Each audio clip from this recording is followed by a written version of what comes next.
আসসালামু আলাইকুম রহমতুল্লাহ। মধু রেডি করতে করতে আমি আজকে একটি গল্প আপনাদের সাথে শেয়ার করব, যে গল্পটা অনেকেই আমার কাছে জিজ্ঞাসা করেন যে ভাই আপনি মধুর ব্যবসাটা কবে শুরু করেছিলেন, কিভাবে শুরু করেছিলেন, কতদিন আগে শুরু করেছিলেন, কতদিন ধরে এই ব্যবসার মধ্যে আছেন।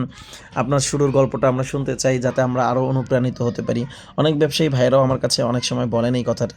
তো তাদের সবার কথা চিন্তা করে আপনাদের সকলের সেই রিকোয়েস্টটা রাখার জন্য আমি আজকে আমার সেই গল্পটা বলার চেষ্টা করছি। সেটা হচ্ছে আজ থেকে আরও 4 থেকে 5 বছর আগের কথা। 2020 সাল অথবা 19 সাল হবে তখন।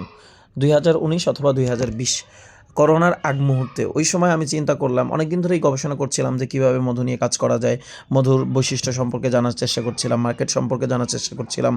তো মোটামুটি যখন আপনি নিজের মধ্য থেকে সব কিছু গুছিয়ে মোটামুটি সিদ্ধান্ত নিলাম যে না, মধুর ব্যবসাটা করা যায়, এখানে ভালো একটা প্রফিটের জায়গা আছে, ভালোভাবে কাজ করা যায়, মানুষকে সেবা দেওয়া যায়, মানুষ এটা চায়।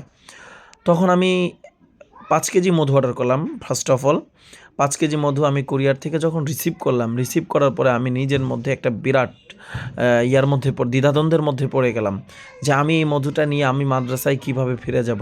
আমার সহপাঠীরা এটা দেখে কি বলবে, আমি তাদের কাছে কিভাবে বলবো যে আমি মধুটা বিক্রি করতে চাই, কেই বা আমাকে বিশ্বাস করে আমার কাছ থেকে মধু কিনবে। এই সব কিছু বিবেচনা করে আমি নিজের মধ্যে মোটামুটি হতাশ হয়ে গেলাম। তখন আমার মনে পড়লো আমার একটা ভাইয়ের কথা, মেয়ে ভাই বলে ডাকি আমরা যাকে। তো উনি আমার সাথে হেফজখানায় পড়াশোনা করেছেন, উনি আমাদের থেকে বড় ছিলেন, এই জন্য আমরা ওনাকে সিনিয়রের কারণে ওনাকে আমরা মেয়ে ভাই বলে ডাকতাম। তো ওনার কথা মনে পড়লো, উনি তখন পাশে আরেকটা মাদ্রাসায় দাওরা হাদিস পড়ছেন। তার 1 থেকে 1.5 বছর আগে ওনার যে মাদ্রাসায় উনি পড়ছেন ওইখানে আমিও পড়াশোনা করেছিলাম 1 বছর। তো এই সব কিছু মিলিয়ে আমি ওনাকে ফোন দিলাম যে ভাই, আমি এরকম মধু নিয়ে আসছি, মধু বিক্রি করতে চাই, আপনি হচ্ছে 5 কেজি আপনার ওইখানে দিব। আপনি এই মধুটা আপনার ওইখানে যারা স্টুডেন্ট আছে, যারা সহপাঠী আছে তাদের কাছে বিক্রি করবেন এই কয় টাকা কেজি বিক্রি করবেন, এবং বিক্রি করতে পারলে সেখান থেকে একটা প্রফিটের অংশ আমি আপনাদেরকে দিব। তো সেইটার বলার সাথে সাথেই সে রাজি হয়ে গেল, আমি তার কাছে দিয়ে আসলাম, সেটা বিক্রি হলো আলহামদুলিল্লাহ। তো আজকের এই গল্পটা মনে পড়ার কারণ হচ্ছে আজকে সেই ভাইয়ের কাছে আমি আসছি। সেই ভাই এখন একটা মাদ্রাসায় হিফজ বিভাগের প্রধান হিসেবে দায়িত্ব পালন করছেন। তো আজকে সকালে আমাকে ফোন দিয়ে বললেন যে সাব্বির, আমার মধু লাগবে, মধু দিয়ে যা। তো উনি বললেন, আমি ভাবলাম যে ঠিক আছে, তাহলে ভাইয়ের কাছে মধুটা দিয়েই আসি। অনেক দিন দেখা হয় না ভাইয়ের সাথে। তো সেই হিসাবে এখানে গেলাম, ভাইয়ের সাথে দেখা হয়ে অনেক দিন পরে ভালো লাগলো অনেক, আলহামদুলিল্লাহ। এবং আমাদের মেয়ে ভাইয়ের সাথেও এইখানে এক নুরানি বিভাগে আমাদের আরেকজন সহপাঠী খেদমত করে, ওইখানে মাদ্রাসায় পড়ায়, ওকেও বের করে নিয়ে আসলাম। তো সবাই মিলে একসাথে অনেকক্ষণ সময় কাটালাম, গল্পগুজব করলাম, কিছু নাস্তাও করলাম।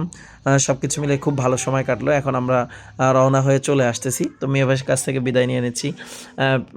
আলাল পেছনে ছিল, ওকেও ডাকিয়ে নিয়ে আসলাম। ওর কাছে একটা পেয়ারা ছিল, এখান থেকে নিয়ে একটু পেয়ারা খেলাম। পেয়ারাটা এত কষ, যা বলার মতো না। একদমই পরিপক্ক হয় না, ওই অবস্থায় ও খাওয়া শুরু করেছে। তো যাই হোক, ওর কাছ থেকে সবার কাছ থেকে বিদায় নিয়ে আমি বের হয়ে চলে আসলাম। এই যে এটা হচ্ছে বালিয়াকান্দি, এখানে শহীদ সাগর চত্বর, যে জুলাই যোদ্ধা যিনি জুলাইতে আন্দোলনে গিয়ে নিহত হয়েছিল, ওনার স্মরণে একটা চত্বর করা হয়েছে বালিয়াকান্দিতে। তো যাই হোক, আলহামদুলিল্লাহ, আজকের একটা সফর আপনাদের সাথে শেয়ার করলাম এবং আমার গল্পটা আপনাদের সাথে শেয়ার করার চেষ্টা করলাম। এই গল্পটা আপনাদের কাছে কেমন লাগলো অবশ্যই আমাকে জানাতে ভুল করবেন না। আমরা বালিয়াকান্দি গিয়েছিলাম রাজবাড়ি থেকে, আবার ঠিক রাজবাড়িতে আমরা ফেরত চলে আসলাম। তো আমরা আমাদের গল্পটা আপনাদেরকে জানানোর চেষ্টা করেছি। এই গল্পটা কার কাছে ভালো লেগেছে অবশ্যই কমেন্ট বক্সে জানাবেন। আমাদের ফেসবুক পেজ ফলো এবং ইউটিউব চ্যানেলটি সাবস্ক্রাইব করে রাখবেন ইনশাআল্লাহ।